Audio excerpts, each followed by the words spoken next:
ये बेईमान आरएसएस जैसी विचारधारा का हिंदुस्तान में कोई स्थान नहीं है।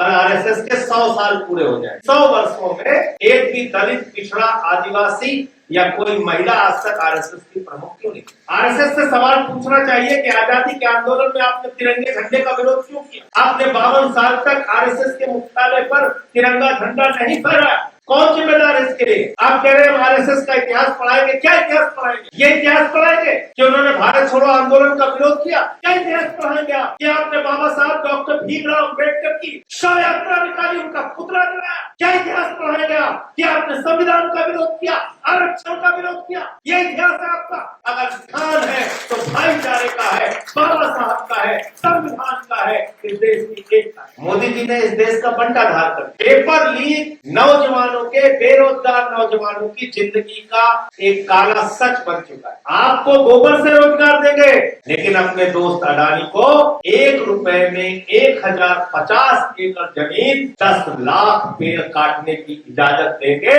मोदी जी नारा देते हैं, 1 पेड़ मां के नाम और 10 लाख पेड़ अडानी। हमने देखा पेपर लीक आज नौजवानों की जिंदगी का एक हिस्सा बन गया है। अपने माँ बाप से पैसे लेके आते हैं, इलाहाबाद विश्वविद्यालय में दाखिला कराते हैं, पढ़ाई पूरी करते हैं, फिर कहीं किसी किराए के मकान पे किसी गली में रह के 12-12, 15-15 घंटे पढ़ाई करते हैं, अपना शरीर जलाते हैं, उनके माँ बाप अपना पेट काट के अपने बच्चे को पढ़ाते हैं और वो बड़ी मेहनत के साथ क्लर्क की परीक्षा देता है, एसएससी के एग्जाम में हिस्सा लेता है, सिपाही की भर्ती में हिस्सा लेता है, दरोगा की भर्ती में हिस्सा लेता है, लेखपाल की भर्ती में हिस्सा लेता है। लाखों लाख नौजवान फॉर्म भरते हैं और बाद में पेपर लीक हो जाता है। पेपर लीक नौजवानों के, बेरोजगार नौजवानों की जिंदगी का एक काला सच बन चुका है, जिस काले सच का सामना हर परीक्षा के बाद उनको करना पड़ता है। नरेंद्र मोदी जी जब विदेशी बन गए तो उन्होंने देशवासियों से कहा, देशवासियों मैं तो विदेशी बन गया हूं, कभी भी झोला लेके भाग जाऊंगा, आप स्वदेशी बन। मैं विदेशी बन गया हूं, कभी भी झोला लेके भाग जाऊंगा, आप लोग स्वदेशी बन। कहा कहा स्वदेशी बन जाओ। बहुत सारे अंधभक्त भावुक हो गए, उनकी आंखों से आंसू आने लगा कि अरे तो मोदी जी स्वदेशी की बात करने लगे, हमको तो स्वदेशी बनना है। मोदी जी ने इस देश का बंटाधार कर दिया। दरबार घाटी की घटना के बाद जब 20 जवान हमारे शहीद हुए तो अंधभक्तों को एक कार्यक्रम दिया गया, मोदी भक्तों को एक कार्यक्रम दिया गया, मोदी मीडिया को एक कार्यक्रम दिया गया। क्या कार्यक्रम दिया गया? कहने लगे भाई ऐसा करो क्या चाइना के सामानों का बहिष्कार करो। मान लीजिए सुनील पांडे जी अपने खेत के ऊपर कर्जा लेके सैमसंग की दुकान खोले हुए हैं मिर्जापुर में, तो कहने लगे इनकी दुकान तोड़ो। ये बेचारे स्वदेशी हैं, अपना खेत देसी रखे हैं, बैंक से कर्जा लिए हुए हैं, 10 लाख 20 लाख रुपए का कर्जा लेके दुकान खोले हुए हैं। बोले इनकी सैमसंग की दुकान तोड़ दो, ये तो चाइना का विरोध करना है, इनकी दुकान तोड़ दी। कहीं किसी और दुकान पे कोई कर्जा लेके खुला है हिंदुस्तानी, उसकी दुकान तोड़ दी। अरे हिम्मत है तो जिनपिंग से बदला लो ना, जिनपिंग से।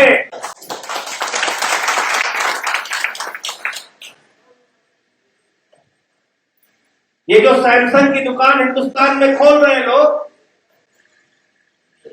इसको कौन खुलवा रहा है? क्या मोदी की इजाजत के बगैर कोई विदेशी सामान हिंदुस्तान आ सकता है? क्या मोदी की इजाजत के बगैर चीन अपना सामान बेच सकता है? अमेरिका अपना सामान बेच सकता है, जर्मनी अपना सामान बेच सकता है, जापान अपना सामान बेच सकता है, फ्रांस अपना सामान बेच सकता है। और तो सोच छोड़िए, मैंने कॉमर्स मंत्रालय का, वाणिज्य मंत्रालय का आंकड़ा निकाला, हिंदुस्तान में 190 देशों का सामान बिकता है। ये बेईमान आपसे स्वदेशी की बात करते हैं, इनको जवाब देना पड़ेगा।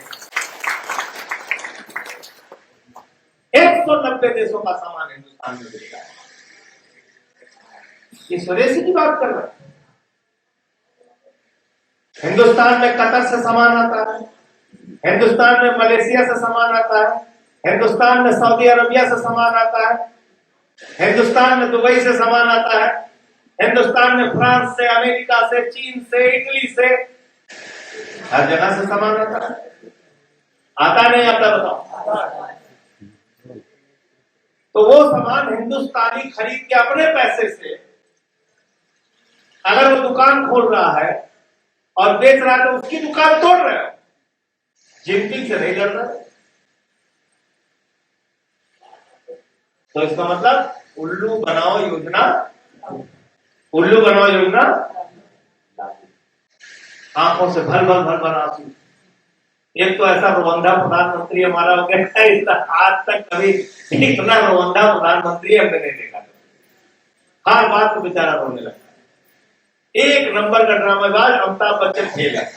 रात को 12 बजे जीएसटी आई, जीएसटी का कानून पास हुआ और हिंदुस्तान पहला ऐसा देश है दुनिया का, और इस मुल्क के लोग बड़े महान हैं, मैं उनको हाथ जोड़कर नमन करूंगा सर झुकाकर, कि उन्होंने जश्न मनाया। बोले वाह मोदी जी, आपने 5% से टैक्स बढ़ा के 28% कर दिया, ऐसा ही प्रधानमंत्री देश में टैक्स बढ़ाने का जश्न आपसे मनवाया। 11 साल आपको लूटा, जीएसटी के नाम पे कितना पैसा लूटा? 127 लाख करोड़ रुपए। तो कौन की वाली कहना 127 करोड़ नहीं भैया, 127 लाख करोड़ रुपए। जीरो लगाते लगाते आप थक जाए, इतना पैसा आपको टैक्स के नाम पे। तो जब सबका पैसा खाली हो गया, अच्छा इस बीच आप देखिए मजेदार बात, जब कभी महंगाई की चर्चा हो, 10-20 भक्त का वीडियो, अरे हम तो हिंदू राष्ट्र बनाने के लिए 500 रुपए का पेट्रोल खरीदेंगे, 300 रुपए का डीजल खरीदेंगे। अब अरे हम तो आटा, एक तो लड़का था तो इतना चिल्लाने लगा, कहने लगा पहले जब अमेरिका पहले कहता था तू क्या है रे, अब हम कह रहे हैं तू क्या है, गाली देते उसको। उसका वीडियो देखते हो नहीं देखते हो? ऐसे ऐसे कलाकार पूरे देश को लगा दिया उसी काम में, कि अगर आप उत्तर प्रदेश को असली मुद्दों के ऊपर नहीं लाएंगे तो जिस प्रकार की अगली दौड़ चल रही है और जिस प्रकार से अवैज्ञानिक तरीके से आपको मूर्ख बनाया जा रहा है, दुनिया भर की झूठी फरेबी बातें कर करके जिस प्रकार से आपको नकली नारों में फंसाया जा रहा है, तो उत्तर प्रदेश प्रतिदिन बर्बादी की राह पर चलेगा और चल रहा है। और ठीक कहा था मोदी जी ने, उत्तर प्रदेश के लोगों के बारे में जो भी उनकी धारणा रही हो, वो अपने हिसाब से सही सोचते होंगे। उन्होंने कहा नौजवानों बिल्कुल चिंता मत करना, हम तुमको गोबर से रोजगार देंगे। कहा था नहीं कहा था 2018 फतेहपुर में कहा था, श्री राम जी है नहीं है, आप क्या कहा था ना, गोबर से रोजगार देंगे, गोबर और गौमूत्र से आपको रोजगार मिलेगा। 6 साल हो गया, गोबर तक से रोजगार नहीं मिला है आपको। तो यूपी के नौजवानों को मोदी जी क्या समझते हैं, यहाँ का नौजवान गोबर से रोजगार पाने के काबिल है, इससे अलग की काबिलियत नहीं है। तो ये तो बीजेपी और मोदी के निगाह में तुम्हारी कीमत है। आपको गोबर से रोजगार देंगे, लेकिन अपने दोस्त अडानी को 1 रुपए में 1050 एकड़ जमीन भागलपुर के बिहार में देंगे और उस जमीन के ऊपर 10 लाख पेड़ काटने की इजाजत देंगे। मोदी जी नारा देते हैं, एक पेड़ मां के नाम और 10 लाख पेड़ हटा देंगे। ये है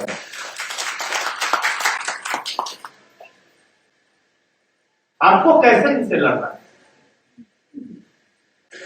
जब आप मुद्दों पे बात करेंगे तो इनके पास जवाब नहीं होगा, लेकिन अगर आप चुप रहेंगे, असली बातों पर चर्चा नहीं करेंगे, तो ये बार बार आपको धोखा देंगे। अभी आज आरएसएस के कल 100 साल पूरे हो जाएंगे, हैं? कल आरएसएस के 100 साल पूरे हो जाएंगे। तो मैंने आज सवाल पूछा कि इन 100 वर्षों में एक भी दलित, पिछड़ा, आदिवासी या कोई महिला आज तक आरएसएस की प्रमुख क्यों नहीं? इसका जवाब दीजिए, क्यों नहीं बनी सदस्य? आरएसएस से सवाल पूछना चाहिए कि आजादी के आंदोलन में आपने तिरंगे झंडे का विरोध क्यों किया? आप वो लोग हैं जिन्होंने जिन्ना की मुस्लिम लीग के साथ 3 राज्यों में सरकार बनाई, तो क्यों बनाई? आपने 52 साल तक आरएसएस के मुख्यालय पर तिरंगा झंडा नहीं फहराया। कौन जिम्मेदार है इसके लिए? आप कह रहे हैं आरएसएस का इतिहास पढ़ाएंगे। क्या इतिहास पढ़ाएंगे? ये इतिहास पढ़ाएंगे कि उन्होंने भारत छोड़ो आंदोलन का विरोध किया? ये इतिहास पढ़ाएंगे कि द्वितीय विश्व युद्ध के समय आरएसएस और उनसे जुड़े हुए तमाम लोग, उन लोगों ने अंग्रेजों की सेना में भर्ती कराया अपने स्वयंसेवकों को? आप ये इतिहास पढ़ाएंगे? क्या इतिहास पढ़ाएंगे कि आपके लोगों ने राष्ट्रपिता महात्मा गांधी, अहिंसा के पुजारी बापू की हत्या कराई? क्या इतिहास पढ़ाएंगे आप कि आपके ऊपर आपके नफरती एजेंडे के कारण बैन लगा, सरदार वल्लभ भाई पटेल ने प्रतिबंध लगाया, एक नहीं अनेक बार? ये इतिहास पढ़ाएंगे? क्या इतिहास पढ़ाएंगे आप कि आपने बाबा साहब डॉक्टर भीमराव अम्बेडकर की शव यात्रा निकाली, उनका पुतला जलाया? क्या इतिहास पढ़ाएंगे आप कि आपने संविधान का विरोध किया, आरक्षण का विरोध किया? ये इतिहास है आपका। इसलिए आरएसएस जैसी विचारधारा का हिंदुस्तान में कोई स्थान नहीं है। अगर स्थान है तो भाईचारे का है, बाबा साहब का है, संविधान का है, इस देश की एकता है। किसी नफरत के एजेंडे का स्थान नहीं है। आज उनको महिमा मंडित किया जा रहा है। ये सवाल आप लोगों को पूछने पड़ेंगे। कड़वे हैं लेकिन सच्चे हैं। तो इसलिए 31 अक्टूबर से उत्तर प्रदेश में आम आदमी पार्टी के लिए ऐतिहासिक दिन की शुरुआत होने जा रही है। सरदार वल्लभ भाई पटेल की जयंती पर हम लोग 200 किलोमीटर की पद यात्रा करके उत्तर प्रदेश के लोगों को जगाने का खड़ा और जगाने के लिए 2 प्रमुख मुद्दे हमने चुने हैं। नंबर 1, रोजगार दो, यानी कि नौजवान जिनका रोजगार आपने छीना है, यानी कि सरकारी नौकरियों के नाम पे जिन नौजवानों को, युवाओं को आप बेवकूफ बना रहे हैं, उनकी जिंदगी के साथ खिलवाड़ कर रहे हैं। और दूसरा, सामाजिक न्याय। आज जातियों के नाम पे जो भेद हो रहा है,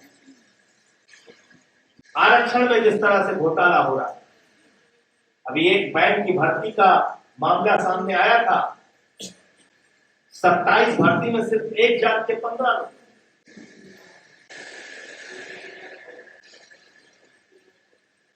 अब मुझे बताइए, सामाजिक न्याय एक ऐसा मुद्दा है, सोशल जस्टिस एक ऐसा मुद्दा है जिसको आज उत्तर प्रदेश की जनता के एक एक आदमी के दिमाग में हमें पहुंचाना और सिखाना है। तो 2 सवाल है, रोजगार दो, सामाजिक न्याय दो। और रोजगार में हम जब बात करते हैं तो नौजवानों को रोजगार दो। उनको जिस तरीके से सरकारी नौकरियों के नाम पे और तमाम रोजगार के नाम पे उनको बेवकूफ बनाया गया हो, और जिस तरह से कुटीर उद्योगों को बर्बाद किया गया, मध्यम और लघु उद्योगों को बर्बाद किया गया, सूक्ष्म उद्योगों को बर्बाद किया गया, हथकरघा को बर्बाद किया गया, 3 करोड़ इकाइयों को हिंदुस्तान में पिछले 10 वर्षों में बंद किया गया। इन सवालों को हम जनता के बीच में लेके जाएंगे।